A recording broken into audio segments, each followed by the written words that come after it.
Lake Effect continues on Milwaukee Public Radio. I'm Mitch Tyke. We all have foods we especially like to eat. Maybe it's fresh strawberries or pizza or chocolate chip cookies or green chili stew. Okay, so I have foods that I especially like to eat. But there are also foods we go out of our way to avoid eating, even at the risk of seeming impolite. Within the Lake Effect bungalow, there are some of us who avoid raw tomatoes and others who steer clear of mushrooms or liver.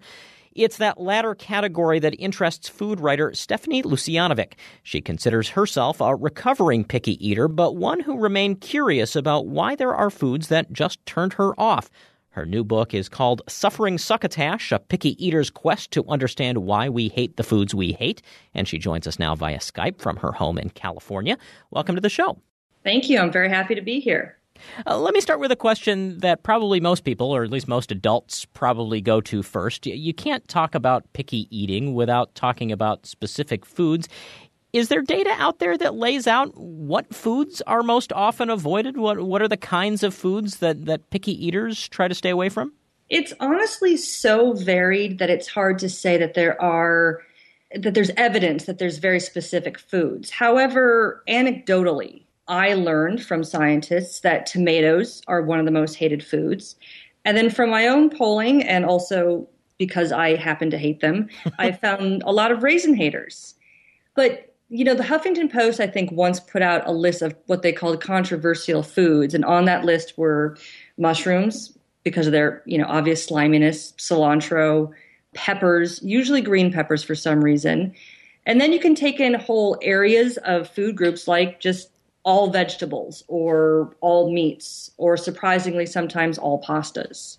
It's pretty much anything and everything, but I'd say most frequently it probably skews in the vegetable category. And this is where I will cop to the admission that for me it is in fact tomatoes. I live in a tomato-free household, although it's probably worth noting that it does not extend to tomato-based products.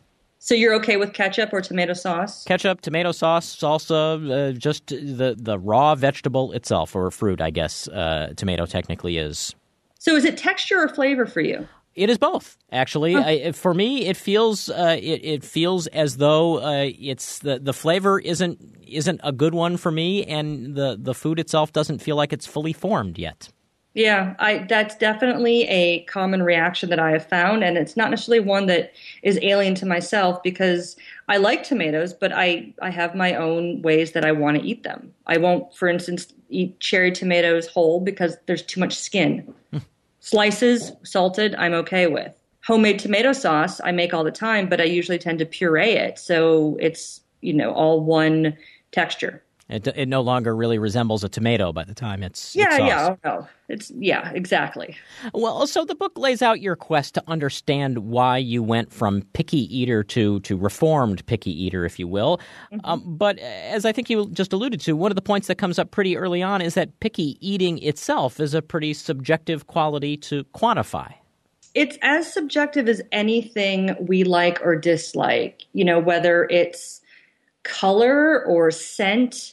Anything that you're using your senses for, we're all so very different that it's really hard to pinpoint what it is or even why it is, because it can be anything from our genetic background to our biology, which obviously has its roots in genetics, to what is it that decides preference? Why do I like the color green, for instance, over the color orange?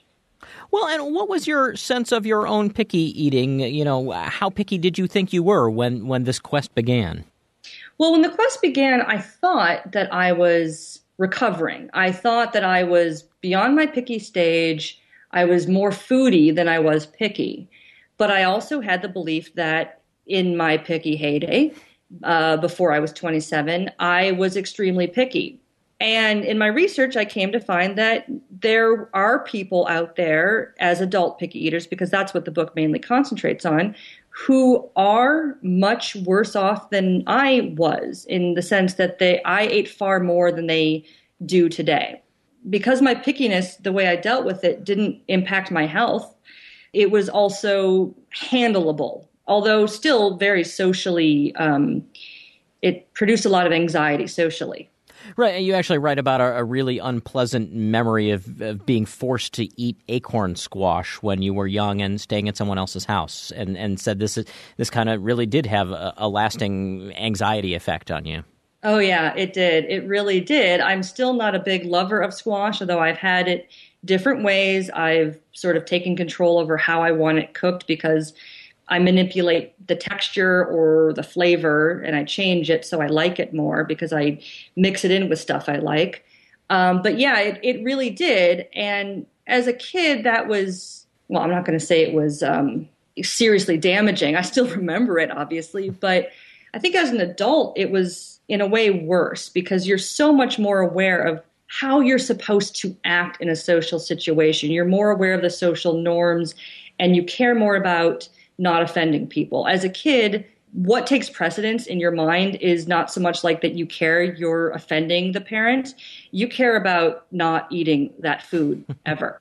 Actually, this would be a great time for you to kind of give us a sense for what the foods consisted of that in your picky heyday you tried to avoid. There's a passage in the book that if you wouldn't mind sharing you don't have to annotate it, but the list of what foods you found disgusting and your sense for whether that consisted of a lot. Well, what I can tell you is that the list I'm going to read is actually what I currently don't like still. This is why I questioned whether or not I was, quote unquote, cured or recovering. The list as a kid would be easy to say no vegetables except for corn and artichokes, no meat except for lamb and chicken and pork chops, very specifically. But this is the list of things that I still today am not fond of. Succotash, raisins, bananas, oatmeal, cream of wheat, grits, polenta, the skin of tomatoes, caviar, offal, innards, feet, ears, flan, tofu, red peppers, yellow peppers, cooked green peppers, string beans, some fish, figs, dates, most melon, stews, braises, gelatinous desserts, things with heads, rabbit, veal, dill, black licorice, tarragon, lemongrass, coleslaw, mozzarella cheese, mayonnaise, rice pudding, some leafy greens, cooked cherries, fruit-flavored chocolate, peas and carrots in fried rice, tapioca, cream sauces, and anything wrapped in grape leaves or seaweed. And I think the part that gets me is peas and carrots of their own merit, not bad. It's when included in fried rice. Yeah, I really love fried rice, but the peas and carrots get in the way, and I'm sure it's a throwback to when I used to have to eat what was called succotash, but the bags of frozen vegetables I grew up with that included the little cubed carrots and the peas and the short green beans and the corn and the lima beans and stuff like that. So I think it just ruins fried rice for me.